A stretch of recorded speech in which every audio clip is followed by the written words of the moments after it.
잘 아시다시피 매년 6월 달을 호국 보훈의 달이라고 합니다.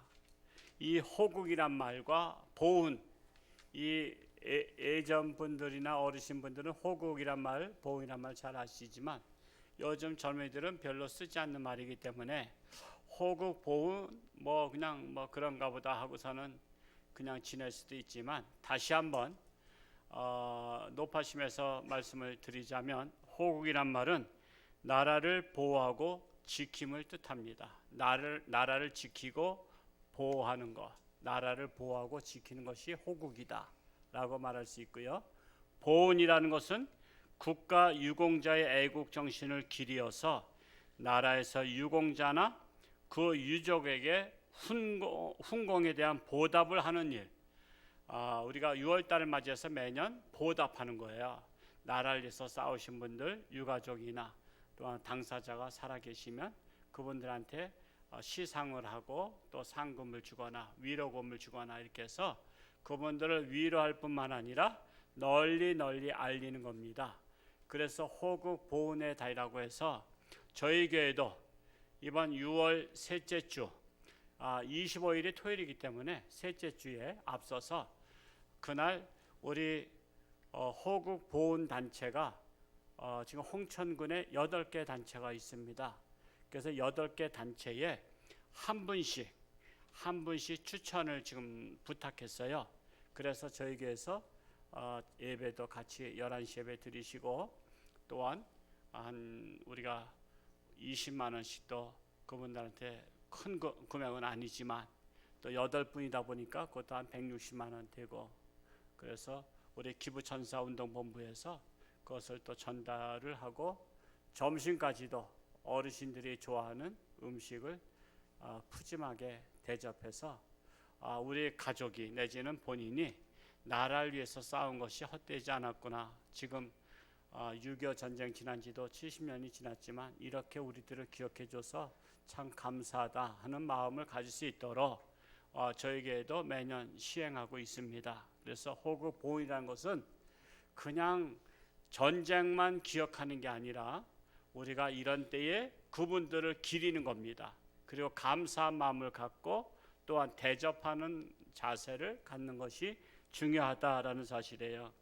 그래서 우리가 호국 보훈의 달을 잘 지키려면 우리나라 역사를 잘 알아야 됩니다. 특별히 역사 중에 전쟁 역사를 잘 아셔야 됩니다. 그 역사의 주관자가 바로 하나님이시라는 것입니다. 그 역사의 주관자가 하나님이시다. 우리나라도 하나님이 주관하신다는 것을 아는 것이 중요하다라는 것입니다. 여러분 아시다시피 우리나라 역사를 5천년 역사라고 해요. 5천년 역사를 다른 말로 반만년 역사라죠. 1만 년에서 반, 그래서 반만년 역사라고 하는데, 그 반만년 역사 속에서 우리나라의 전쟁, 침략, 예세 침략이 몇 번이나 있었는지 아세요? 대략 930여 회가 있다고 합니다. 930여 회 이상의 침략을 받았음에도 우리나라가 이렇게 존속하고 있다는 것은 우리가 대단한 건데, 대단한 걸 대단하게 생각하지 않는 것이 또 대단해요. 이거 정말 대단한 일인데, 왜냐하면 전쟁이라는 것은요, 남의 나라 침략해서 강도처럼 물건만 뺏어가는 게 아니라 그 나라 땅을 뺏는 거예요. 그 나라 땅을 뺏어서 자기 나라다 합하는 겁니다. 그런데 그 나라가 독립운동을 할 거 아니에요. 그래서 독립운동을 못하도록 나라를 뺏으면 그 나라 국민들을 다 포로로 삼고 남자들은 따로 집합해. 그래서 남자들은 다 죽여버리는 거예요. 옛날에 무슨 어떻게 죽였어요? 칼로 죽이고 창으로 찔러 죽이고 해서 남자들을 죽인 것을 씨를 말린다 그래요. 그 나라에 남자가 없으면 여자들은 그 나라 남자들이 또 취하면은 그 나라 자식을 낳잖아요.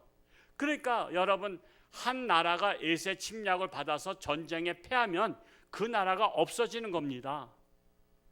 그런데 우리나라가 930여 회 이상의 침략을 받았어도 안 없어졌다는 것은 정말 대단한 것 중에 대단한 거예요. 우리가 역사에서 배웠던 우리나라 역사의 여진족이라는 거 들어보셨죠? 말갈족 들어보셨죠? 또 무슨 족이 있죠? 그런 많은 족속들이 다 없어졌어요. 지금 거란족도 있었죠. 거란족, 말갈족, 여진족, 거란족, 우리 저 고구려 쪽에 다 있었잖아요. 근데 지금 말갈 나라 있어요? 여진 나라 있습니까? 거란 나라 있어요? 없어요. 그 나라 다 어디 갔어? 중국이 다 흡수 통일해 버렸어요. 그래서 그 나라가 없어진 겁니다. 그런데 우리나라는 이 아시아의 지도를 보면 우리 남한, 북한하고 따져도 그럼 우리나라 말로 코딱지만한 거예요. 근데도 중국이 우리나라를 그렇게 침략을 많이 했어도 우리나라를 완전히 흡수하지 못했어. 그래서 우리나라 지금 단일 민족으로 지금 남아 있잖아요. 이게 우리나라가 무슨 국력이 강해서, 경제력이 강해서, 우리나라가 전투를 잘해서. 우리나라는 옛날에 군인도 안 만들었습니다. 여러분 조선시대 때 군인 만들면 역적으로 몰렸다는 거 아시잖아요. 그런 나라, 군인도 없는 나라가 어떻게 나라가 지금까지 존재하느냐, 5천 년 동안. 이것은 아무리 봐도 하나님이 역사하셨다는 거예요. 하나님이 지켜주셨다는 거예요. 이게 기독교 사관이에요. 그러니까 목사가 오늘 설교하는 거를 세상 사람들은 믿어야 안 믿어요? 하나님도 안 믿는 판에 목사 설교 믿겠어요? 그러니까 여러분 세계사는요, 그 일반적으로 보느냐 기독교 사관으로 보느냐에 따라서 관점이 달라져요. 우리는 뭐로 봐야 돼요? 하나님의 역사관으로 봐야 돼요. 하나님의 역사관으로 보니까 우리나라는 하나님이 지켜주셨단 말이에요. 그래서 930회의 침략을 받았어도 우리나라가 이렇게 멀쩡하게 존재하고 있는 겁니다. 이것이 바로 하나님의 은혜요, 기적이라는 겁니다. 우리는 한평생 살면서 내가 사는 세상에 대해서 얼마나 알다 가실 것 같아요? 가령 100이라는 수치가 있어요. 100이라는 수치 중에 우리가 80세 살았다고 80% 알고 가시는 것 같아요? 아니에요. 이 세상 우리가 100세를 살아도 1%도 모르고 간다는 거야. 1%도. 이 세상은 너무나 방대해서 우리가 100세를 살았다고 100% 알고 가는 게 아니라 우리는 1%도 모르고 간다는 거예요. 가령 예를 들어서 저 프랑스에 가면 루블 박물관이 있어요. 제가 옛날에 한번 가봤는데 저도 일부분만 보고 그냥 나왔어요. 일부분만 봤는데 예를 들어서 역사관에 박물관에 방이 100개가 있다, 그렇죠? 100개가 있으면 100개를 다 봐도 그걸 다 아는 것은 아니야. 왜? 수박 겉핥기식으로 눈으로 본 거니까. 그런데 방 하나만 보고 나와서 루블 박물관은 어떻다고 말하면 그 사람은 웃기는 사람이야. 그래서 옛날에 서울 갔다 온 사람하고 서울 안 갔다 온 사람하고 싸우면 누가 이긴다래? 서울 안 갔다 온 사람이 이긴다래요. 그리고 서울 한 번 갔다 온 사람하고 서울 사람하고 서울에 대해서 논하라면 누가 이긴다래? 서울 사람이 진대. 서울 한 번 갔다 온 사람이 서울에 대해서 더 얘기 잘한대. 그게 허풍이야, 허풍. 그게 허풍입니다.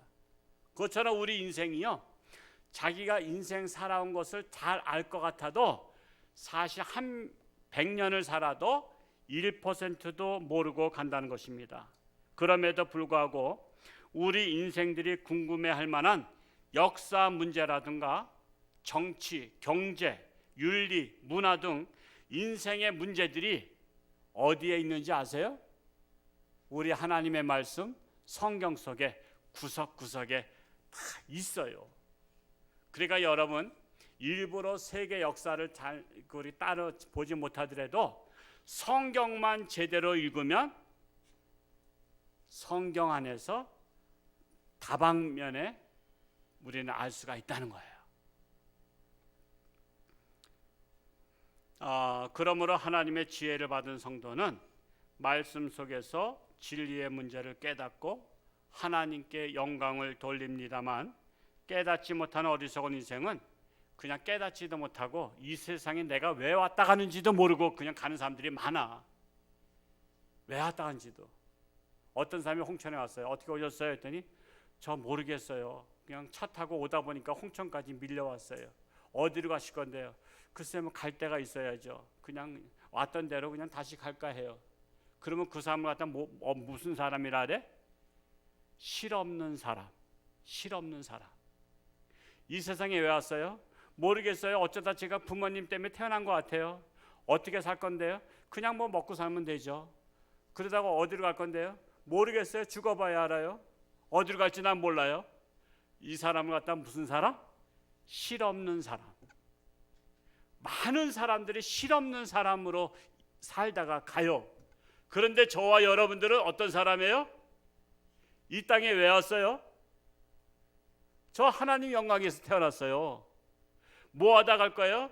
난 죽도록 하나님 앞에 충성하다 갈 거예요. 어디로 갈 건데요? 저는 하늘나라 가요. 예약돼 있어요. 언젠지 모르지만 하나님이 부르시면 전 즉시 갈 준비돼 있어요. 이게 우리의 정확한 우리의 사실이잖아요. 우리는 목적이 있는 삶을 살고 있단 말이에요. 목적이 있는 삶. 그런데 많은 사람들이 하나님을 모르니까 목적 없는 삶을 살고 있어요. 참으로 안타까운 사람들이 얼마나 많은지 몰라. 근데 저와 여러분들은 목적이 있는 삶을 살고 있다는 사실이에요. 자부심을 하시기 바랍니다.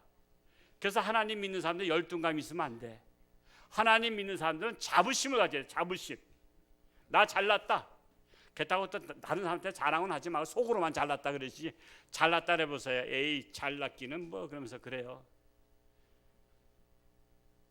나 잘났다. 우리 잘난 인생이에요. 우리 홍천중학교 성도들 제가 잘난 인생으로 임명합니다. 그러니까 여러분 열등감 절대 갖지 마시고 자부심을 가지고 자긍심을 가지고 살 수 있기를 축복합니다. 자, 근데 이제 이 특별히 일반 성도님들은 깨닫지 못하는 진리의 말씀을 이렇게 거룩한 진리가 하나님 앞에 나오면 하나님의 종인 목사들이 먼저 깨닫고 그리고 그 깨달은 말씀을 잘 정리해서 성도들한테 전하는 메시지가 바로 뭐예요? 설교입니다. 설교. 그래서 우리는 여러분들이 잘 깨닫지 못하던 것을 하나님의 종을 통해서 하나님께서 들려주신 그 하나님의 계시를 제가 이 시대에 맞게, 현 시대에 맞게, 우리 교회에 맞게 제가 재해석해서 말씀을 전달하는 것이 뭐예요? 설교다라는 사실입니다. 사실 저는 뭐 하나님의 말씀 준비할 때마다 가슴이 벅차기도 하는데 제가 뭐 올해 뭐 여러분 오늘 삽지에 뭐 들어갔지만 저는 그냥 제가 작정한 것은 2달에 한 번 성경 읽는 거예요. 그래서 하루에 30페이지 읽으면 딱 돼요. 오늘 새벽에 이사야서까지 읽었습니다만 지난 주간 중에 시편을 보면서 참 하나님의 말씀은 볼 때마다 하나님께서 저한테 눈을 밝혀주는 게 달라요. 마치 뭐와 같으냐면 여러분 점자로다 이렇게 점이 많아, 이 색상이 많은데 거기에서 글자를 발견해라 그런 거 있죠. 우리가 그 운전 면허 시험 볼 때 생명인지 아닌지 그거 발견하듯이 저도 발견 못하는 것이 있어요. 근데 어떤 것들은 이렇게 자꾸만 보면은 글자가 그 안에 희미하게 보여. 그것처럼 하나님의 말씀이 그래요. 내가 지난번에 읽었을 때는 그냥 스쳐 지나가던 메시지가 이번에 읽을 때에는 그 말씀이 나한테 클로즈업해서 확 와닿는 거야. 가령 오늘 시편 33편 예전에는 다 그냥 지나가던 메시지야 읽어도. 그런데 이번에는 이 6월 달을 맞이하는 마음으로 읽다 보니까 호국 보훈의 달에 아주 마땅한 귀한 메시지가 오늘 말씀 속에 있는 거예요. 그래서 이 메시지를 다시 발견한 거야. 내가 뭐 성경을 수없이 읽었어도 이번에는 이 메시지를 발견한 거야. 하나님께서 이 귀한 메시지를 이 여기에 시편 33편 10절부터 이 여기에 담가 놓으셨구나. 이거를 제가 뽑아내서 하나님께서 주신 깨달음을 여러분 이 시대에 맞게 재해석해서 오늘 메시지를 전하는 거예요. 그래서 저는 항상 제가 은혜 받은 거, 내 스스로 깨닫고 내 스스로 은혜 받았고 나 스스로 벅차. 정말 이런 말씀들이 하나님의 말씀 속에 있었구나. 그 벅찬 메시지를 오늘 여러분과 함께 공유하는 거예요. 하나님의 은혜입니다. 하나님의 은혜. 그래서 오늘은 6월을 맞이해서, 그리고 호국 보훈의 달을 맞이해서 역사의 주관자이신 하나님에 대해서 오늘 완전히 깨달으시고 돌아갈 수 있기를 축복합니다. 자, 그러면 네 가지로 말씀드리겠어요. 첫 번째로는 하나님은 그의 계획을 영원히 세우시고자 각 나라들의 계획을 폐하시고 민족들의 사상을 무효케 하신다. 그런 말씀이 이 안에 있어요. 먼저 한번 읽어볼까요? 시편 33편 10절. 우리 아까 읽었던 말씀 다시 한번 읽어보겠습니다. 시작. 여호와께서 나라들의 계획을 폐하시며 민족들의 사상을 무효케 하시도다. 나라들의 계획을 폐하시고 민족들의 사상을 무효케 하신다. 그러면서 대신 시편 33편 11절을 한번 읽어볼까요? 시작. 여호와의 계획은 영원히 서고 그의 생각은 대대 이루리로다. 하나님은 이 땅이 누구의 땅이죠? 하나님의 땅이에요. 그래서 하나님의 계획 속에 가는데 자꾸만 사람들이 하나님의 계획을 무시하고 자기들의 계획대로, 자기들의 사상대로 이 세상을 이끌어 가려고 그래요. 사람들이, 지도자들이. 그런데 하나님이 가만히 보시니까 내 계획과 달라. 그러면 저 계획대로 가면 세상은 망하는데, 왜? 하나님은 이 세상이 점점 더 아름다운 세상을 만드는 게 하나님의 뜻인데 사람들이 하는 일을 가만히 보면 자꾸만 망가뜨리는 거야. 사람들의 계획으로 망가뜨리고 사상으로 망가뜨려. 그래서 하나님의 계획이 영원히 가야 되는데 자꾸만 사람들이 사람의 계획으로다가 사람의 사상으로 이 세상을 망가뜨리고 오염시키니까 저거 더 이상 키워서는 안 되겠구나, 저거 내버려둬서 안 되겠구나. 그래서 사람들의 계획을 무너뜨리고 사람들의 사상을 무효케 한다. 그러면서 오직 하나님의 계획만이 영원히 이 땅에 이루어지도록 하시는 하나님이시다 라는 사실이에요. 하나님의 계획을 제가 보면서 얼마나 은혜 받는지 몰라요. 이 땅에는 오직 하나님의 계획만이 완전하다. 하나님의 계획이 완전하기 때문에 인간들의 계획이 잘못된 것들을 무너뜨리시는 하나님이시다 라는 거예요. 제가 세월에 우리나라가 80년대, 90년대, 2000년대 서울이 막 좋아졌잖아요. 그때 제가 서울 살면서 저렇게 좋은 건물을 왜 무너뜨리지? 아깝게. 근데 그거 무너뜨리고 다시 건물 세우니까 이거는 뭐 몇십 층짜리 건물로 세워지면서, 여러분 일제시대 때 우리나라 서울에서 가장 좋았던 건물이 화신백화점이었어요. 종로 2가에 있는 화신백화점이 그 좋은 건데 그것도 없어졌어. 왜? 지금은 엄청난 건물이 있어. 그때는 그게 좋은 것 같지만 그걸 무너뜨리고 더 좋은 건물로 세우듯이 우리 인간들이 계획하는 것들이 굉장히 좋은 것 같지만 하나님의 계획은 더 좋으시다. 그래서 인간들의 계획을, 얄팍한 계획과 얄팍한 사상들을 하나님은 무너뜨리시고 하나님의 온전한 계획만이 이 땅에 존재하도록 하시는 하나님이시다.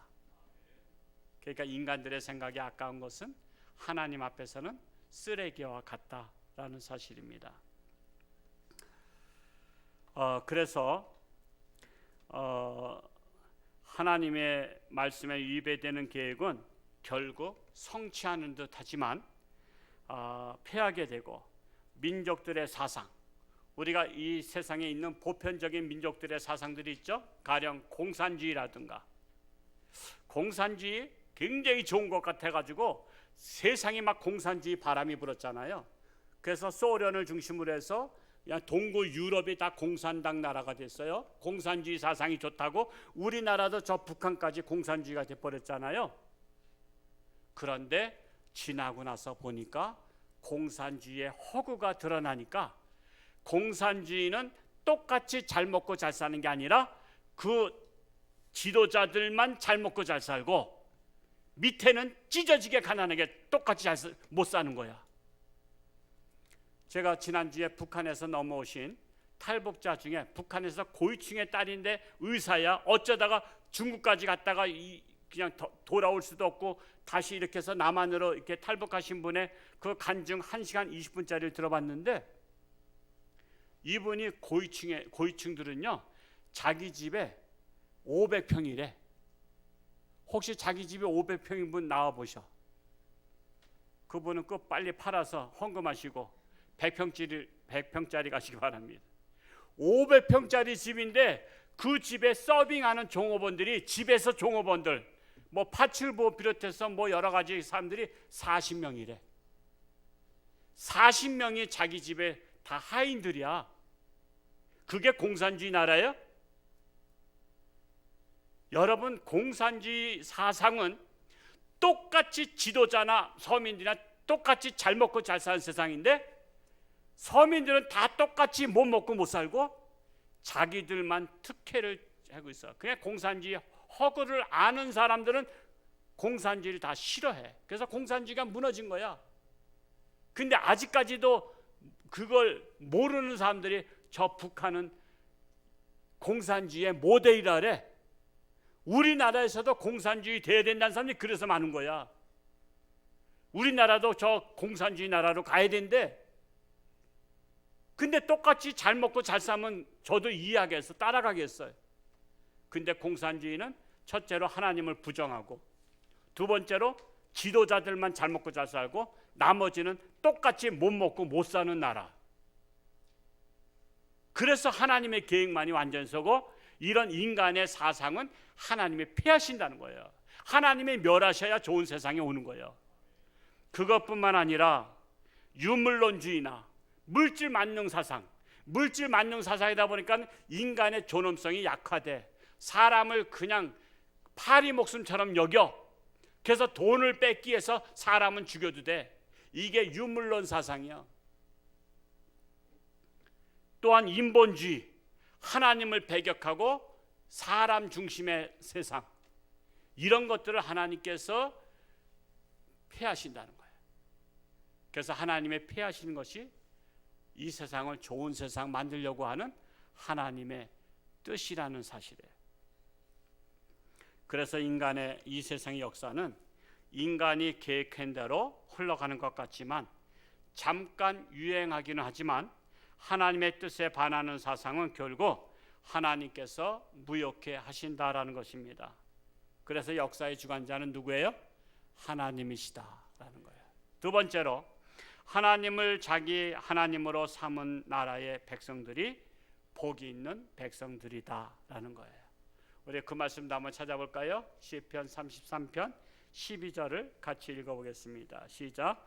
여호와를 자기 하나님으로 삼은 나라, 곧 하나님의 기업으로 선택된 백성은 복이 있도다 그랬어요. 여러분, 이 말씀이 단순한 것 같지만요, 이 말씀이 얼마나 이게 귀한 말씀인지, 저는 이 말씀을 80년대 중반에 제가 영락교회 청년부 있을 때 김장한 목사님 청년 선교대 때 오셔서 이 말씀 전 지금도 기억하고 있어요.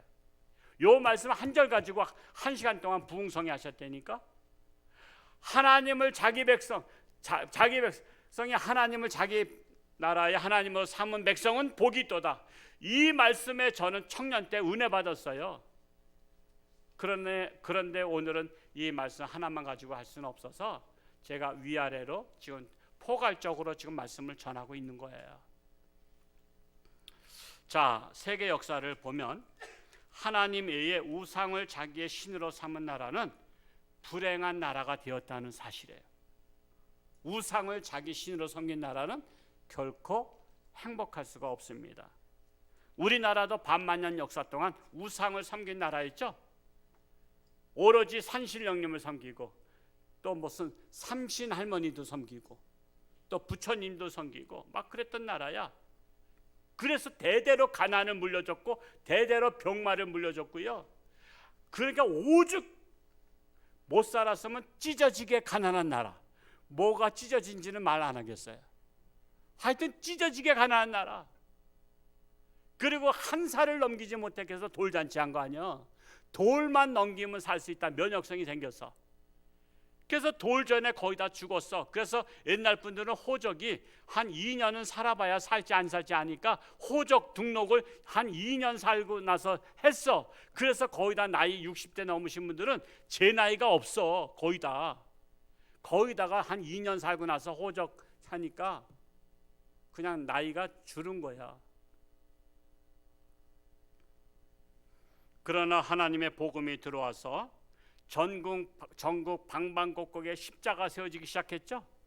그래서 우리나라에 오는 분들이 비행기에서 내리다 보면 저기 하늘에서 보면 왜 이렇게 십자가가 많으냐 그랬대. 왜 이렇게 십자가가 많으냐. 지금은 아파트 문화가 돼서 이제 십자가가 좀 줄어들어서 그러죠. 사실 옛날에는 거의 다 단독 세대였잖아요. 그러면 버스 타고 어느 마을이고 서울에서 돌아다니다 보면 밤에는 불야성을 이루는 게 십자가였다고. 우리나라가 거저 복 받은 게 아니야. 하나님의 복음이 들어오면서 하나님의 복이 함께 들어오기 시작한 거예요. 이것을 세상 사람들은 요즘 말로 알란가 몰라. 요즘 사람들은 알란가 몰라. 세상 사람들은 이걸 죽어도 인정 안 해. 우리나라는 한강의 기적이래. 한강의 기적이 아니라 하나님의 기적이라는 사실이에요.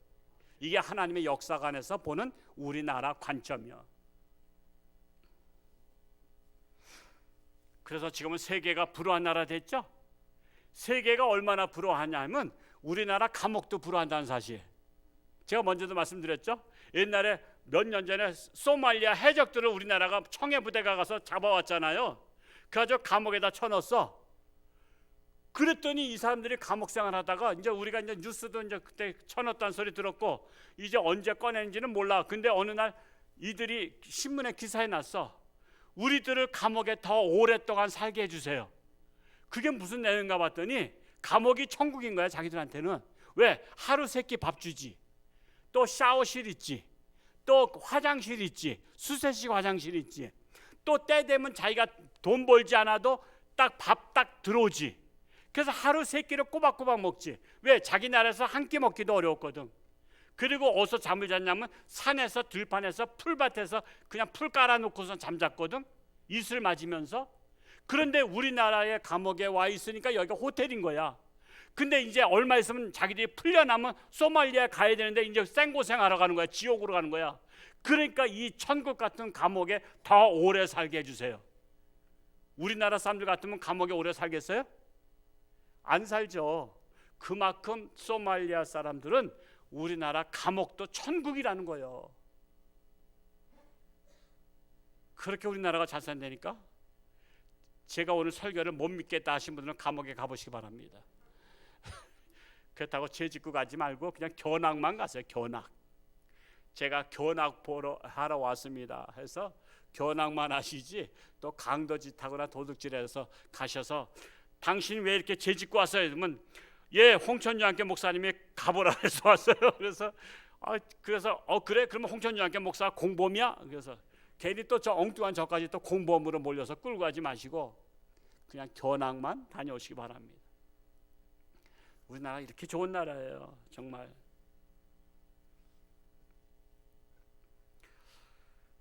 이것이 바로 이렇게 복받게 된 나라가 된 것은 뭐 때문에요? 하나님을 믿기 때문에.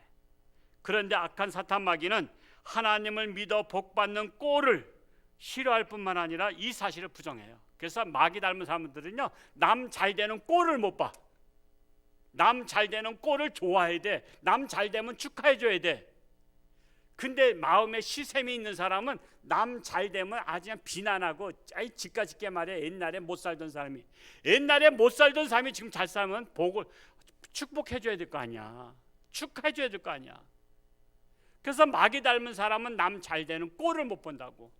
우리 교회는 남 잘 되면 축하해 주시기 바랍니다.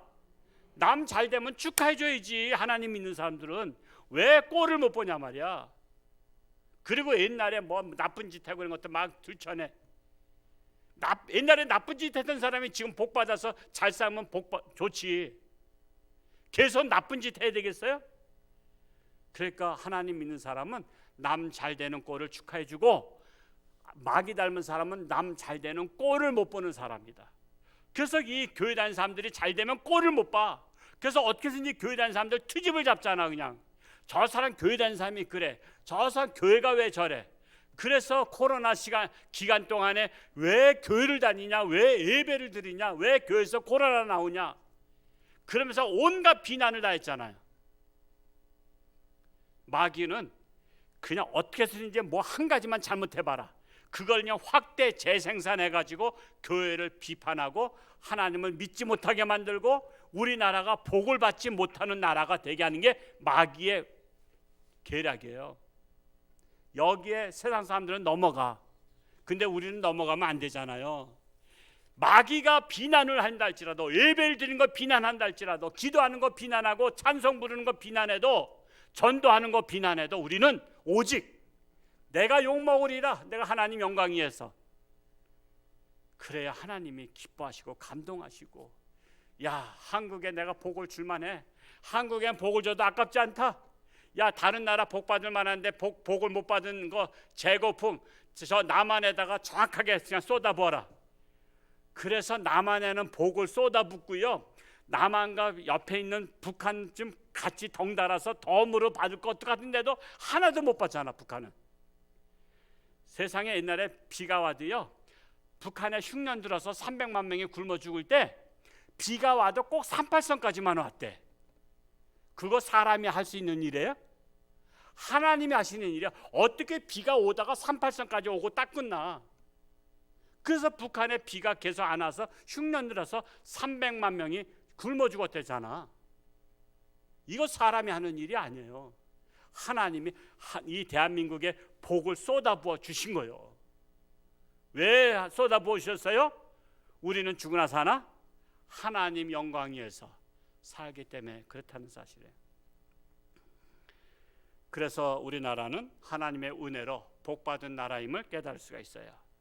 우리나라뿐만 아니라 기독교 역사의 나라들을 보면 기독교의 부흥 시기에는 다 복받았어요. 그런데 기독교가 쇠퇴기가 있어. 기독교가 타락하고 기독교가 전도도 안 하고 기도도 안 하고 기독교가 점점 갈수록 쇠퇴할 때에는 나라도 쇠퇴했어. 그러니까 이 땅에 우리나라가 계속해서 하나님의 복을 받으려면 누가 중요한 거예요? 대통령이 중요한 게 아니라 하나님의 백성들이 깨어서 기도하고 예배하고 하나님께 영광을 돌리고 이 땅에 하나님의 나라가 되면 세상 사람들이 아무리 세상을 망가뜨려도 하나님께서 우리나라 복 주신다. 누구 때문에? 하나님의 백성들 때문에. 그래서 우리가 잘하면 된다라는 사실이에요. 지금도 하나님을 대적하는 나라들은요, 불행한 나라들임을 알 수 있고, 그 대표적인 나라가 북한이잖아요. 북한이 얼마나 불행해. 여러분, 북한은 불쌍하잖아. 불쌍해, 불행해. 그래서 우리가 북한을 위해서 기도해야 되는 거예요. 북한은 저주받은 나라의 모델이고 남한은 축복받은 나라의 모델이라는 사실이에요. 세 번째로, 하나님은 이 세상을 창조하시고는 방치하시는 분이 아니라 끝까지 지켜보시는 하나님이셔요. 우리 그 말씀도 읽어볼까요? 시편 33편 13절에서 15절까지 우리 한 목소리 읽어보겠습니다. 시작. 여호와께서 하늘에서 굽어보사 모든 인생을 살피시며 곧 그가 거하시는 곳에서 세상의 모든 거민들을 굽어 살피시는도다. 그는 그들 모두의 마음을 지으시며 그들이 하는 일을 굽어 살피시는 이로다. 와, 이는 마치 축구 경기장에서 심판이 경기를 따라다니며 불꽃 같은 눈으로 지켜보는 것 같아. 자, 한국과 일본이 축구를 하고 있어. 그러면 한국만 지켜봐요? 일본도 지켜봐요? 양쪽 선수를 지켜봐서 공평하게 한국 선수가 반칙을 하면 옐로 카드, 일본 선수가 반칙하면 일본 선수에도 옐로 카드. 이게 공평한 거죠. 이것처럼 하나님께서는 선한 자나 악한 자나 다 지켜보셔. 다 지켜보시다가 하나님의 백성들이 잘못하면 눈 감아주는 게 아니라 하나님의 백성들도 잘못하면 옐로 카드. 그러면 옐로 카드 받을 때 회개해야 되는 거야. 다시는 안 그랬습니다 그래야 되는 거야. 그런데 다시 또 그러면 레드 카드. 그럼 퇴장시키는 거야. 하나님은 하나님의 백성들이든 세상 백성들이든 선한 자나 악한 자나 잘못하면 엘로카드, 그러고도 회개하지 않냐고 더 잘못하면 레드카드, 그래서 지구를 떠나라 그러는 거예요. 그래서 우리는 하나님께서 항상 지켜보신다는 사실을 명심해야 돼. 사람만 아무도 안 보니까 내가 뭐 소매치기 해도 되겠다? 사람이 안 보니까 내가 물건 가져가도 되겠다? 아니에요. 하나님께서 불꽃 같은 눈으로 지켜보신다는 사실을 우리는 늘 인식해야 돼.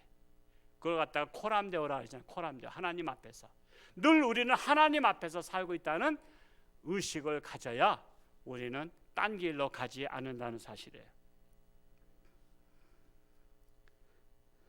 그러므로 굽어 살피시는 하나님을 의식하며 하나님의 계획과 뜻에 맞는 나라가 될 때 하나님의 복을 받은 나라가 된다라는 것입니다. 마지막으로 네 번째로, 결국 이 세상 나라는 군대로 지키는 것이 아니라 하나님의 은총으로 지키는 나라가 된다라는 거예요.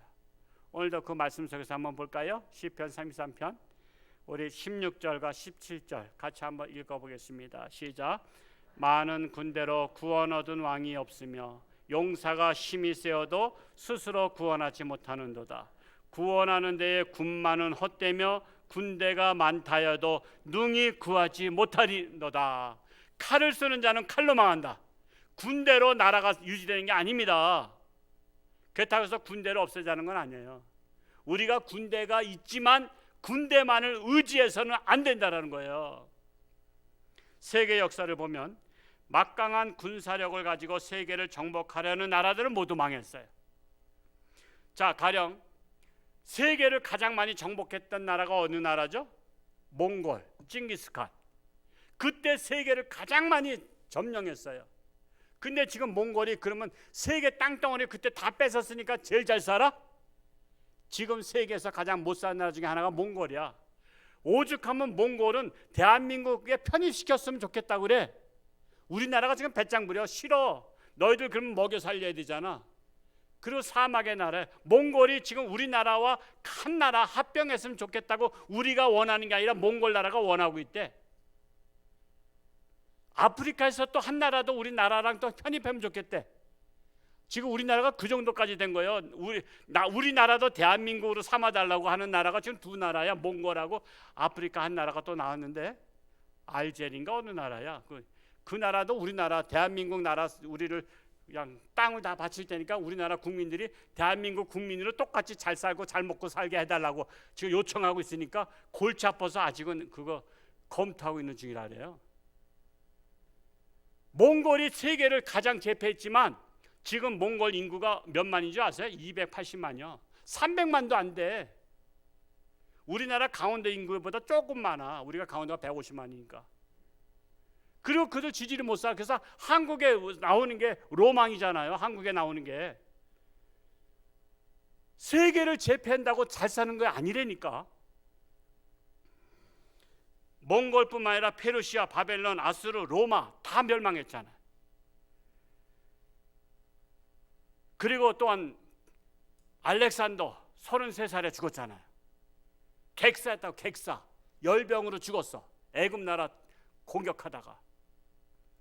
뿐만 아니라 나폴레옹은 승승장구하니까는 얼마나 높아졌냐면 교만했냐면 나의 사전에 불가능이란 없다. 그래서 중고등부 청소년들이 책상 앞에다 그거 다 써놨어. 저도 중학교 때 그거 써놨어.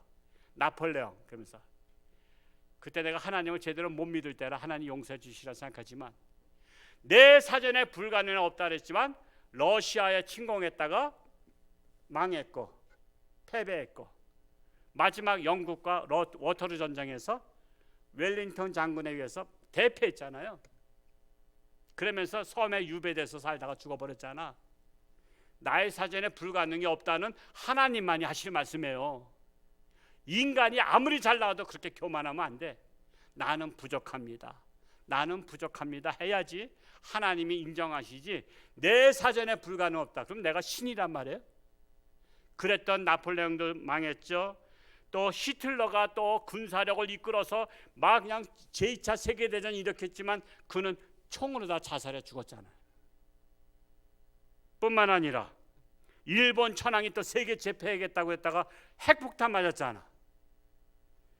그래서 여러분, 전쟁으로 무기로 나라를 강력하게 만들겠다는 나라들은 다 망했어요. 소련도 망했잖아요. 소련이 미국과 핵 경쟁을 벌이다가 미국이 계속 부추겼어요. 이 비사를 보면 소련을 망하게 하는 방법은 무기를 계속 만들게 하는 것이다. 이게 아이러니한 거야. 미국서 우리가 이런 비행기 만들었다, 이런 폭격기 만들었다 그러면 우리도 만들어야지. 그래서는 경제적으로 돈 번 것을 갖다가 무기 만드는데 다 만들었어. 그래서 무기는 미국하고 비까비까해. 그러다 보니까 경제가 망했어. 사람들이 먹고 살 게 없어. 그래서 고르바초프 대통령 때 빵을 사는데 빵 한 끼 먹을 것만 팔아. 근데 그거 사기 위해서 2시간씩 겨울에 영하 40도에 2시간씩 줄 서 있어야 돼. 빵 하나 사. 그러면 점심은 때웠어. 그럼 저녁은 어떻게 할 거야? 또 빵 사러 가야 돼. 2개, 3개를 안 줘. 왜? 뭐 사람이 너무 많이 오니까. 그러니까 한 개씩만 팔으니까 온 가족이 나가서 빵을 사려고 줄 서 있어야 돼. 그러니까 일하러 갈 새가 없어. 왜? 빵 하나 사 먹고서는. 그러니까 매일 그러다 보니까는 이거 안 되겠다. 그래서 엘친 대통령이 고르바초프를 물러나게 하고서는 혁명을 일으켜서 대통령 됐잖아요. 그러면서 소련이 무너지면서 소비에트 연방공화국이 없어지고 지금 러시아는 따로 땅덩어리 있고 우크라이나에도 그 중에 하나예요. 소비에트 연방공화국 중에 하나 나라라고. 그래서 무기로 한 자는 무기로 망하는 거예요. 칼을 쓴 자 칼로 망하는 거예요. 근데 그걸 중국이 지금 따라가잖아요. 중국도 곧 망할 때가 된 거예요. 중국도 무기로다가 미국과 맞서고 세계와 맞서고 우리나라와 맞서는 나라들은 우리가 그냥 무찔러 버리겠다고 하니까 하나님께 말씀에 우리 세계적 역사가는 하나님의 말씀으로 보면 중국도 지금 망하는 길로 가고 있는 거예요. 하나님을 믿지 않고 무기를 믿으니까. 저 북한도 뭘 의지하죠? 핵을 의지하잖아요. 그냥 망할 때가 된 거예요. 북한도. 결국에 하나님을 의지하는 나라가 이 세상을 주도적으로 이끌어가도록 하나님께서 도우실 것입니다. 현재 세상 돌아가는 것을 보면요, 가만히 보면 하나님을 의지하는 미국을 하나님이 들어쓰는 걸 볼 수 있어요. 그러면 목사가 친미주의자냐? 아마 좌파들은 그럴 거예요. 근데 아니에요. 제가 하나님의 사관으로 보면요, 지금 세계사에서 대통령이 돼서 취임 선서를 성경책 위에다가 손을 얹어놓고 선서하는 나라는 미국이란 말이에요. 만약에 우리나라 대통령이 성경책에다가 선서를 하면서 내가 우리나라 대통령 취임합니다 그러면 난리 날까? 박수 칠까? 불교 신자들이 가만히 있겠어요? 우상을 섬긴 자들이 가만히 있겠어요? 우리나라가 무슨 기독교 나라냐 그래서 난리 칠 거예요. 다른 나라들은 성경책에다가 나라의 대표 지도자가 선서하는 나라는 지금 미국밖에 없어요. 그래도 미국이 지금 저변에는 많이 타락했지만 그래도 지도자가 하나님의 말씀 위에다가 선서를 한다니까. 이건 대단한 사건이에요. 그들이 영국에서 신앙의 자유를 위해서 청교도들이 건너가서 우리는 하나님의 나라를 세우겠다고 세운 나라잖아요. 그러니까 하나님이 안 도와줄래? 안 도와줄 수 없는 나라가 미국이야. 그리고 우리나라는 비록 성경에다 선서를 못하지만 하나님의 백성들이 코로나 때문에 욕도 이번에 많이 먹었지만 그래도 일편단심 하나님을 찬양하고 예배를 드리며 또한 고난당한 자를 위해서 기도하며 나를 비난한 자를 기도하고 그래도 전도하며 우리가 하나님 영광을 위해서 살아가니까 복을 안 받을래야 안 받을 수 없는 나라. 아, 대한민국. 그러면 짝짝짝 해야 될 거 아니에요. 대한민국 하면 저 월드컵 했을 때 짝짝짝 하잖아요. 우리는 하나님이 도와주신 나라요. 그게 얼마나 감사해요. 얼마나 감사해. 정말 감사해. 하나님이 도와주는 나라. 우리는 하나님만을 잘 섬기면 우리나라가 하나님께서는 모델로 축복의 나라로 저와 여러분을 쓰실 것을 믿습니다. 기도하겠습니다. 할렐루야. 고맙고 감사하신 아버지 하나님, 호국 보훈의 달을 맞이하여 우리나라가 사실 반만년 역사 동안에 930여의 침략을 받았어도 이렇게 나라가 존속하고 우상을 섬기던 나라가 하나님을 섬기면서 부흥되기 시작하더니 지금은 세계에서 가장 잘 사는 모델의 나라, 우리나라로 취업을 오기를 원하는 나라, 우리나라로 시집 오기를 원하는 나라 되었습니다. 이것이 한강의 기적이 아니라 하나님의 기적입니다. 하나님께서 우리나라 역사를 주관하시기 때문에 이렇게 여기까지 왔습니다. 우리는 이 은혜를 감격하며 우리는 일편단시 하나님을 섬기며 하나님 영광을 위해서 살아가며 이 땅에 하나님의 나라가 실현된다면 하나님의 복이 영원히 지속될 줄로 믿습니다. 이 사명을 우리 교회가 또한 한국